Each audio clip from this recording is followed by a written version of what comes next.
Nimekutana na mwanangu wa Forex, anaye trade Forex. Nataka aniambie kiujumla anapata faida gani kupitia hiyo Forex. Mwanangu, Forex ni mtandao ambao watu maskini wanapata pesa. Umeona? Ila kikubwa inahitaji elimu. Na unawashauri vipi watu ambao wanataka kujifunza Forex? Mwanangu, nawashauri wasome. Forex ni kitu kikubwa sana. Usiposoma, bro, it's kill you, kwa sababu ni kitu ambacho kinahitaji akili nyingi sana. Kwa hiyo nawashauri watu wasome, mwisho wa siku watapata pesa. Kwani Forex bila kusoma huwezi kunufaika na kitu chochote kupitia Forex? Bro, Forex bila kusoma ni sawa sawa na kucheza aviator.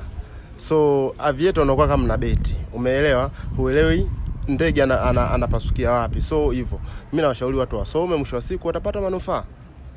Kwa hiyo kiufupi nataka uniambie Forex ni aviator iliyochangamka. Yeah. Forex usiposoma ni aviator iliyochangamka. Hivyo. So mwanangu, nilikutana na mwanangu wa Forex hapa, nimemaliza kumuhoji hapa. Kwa hiyo kama kuna mtu yote anajua Forex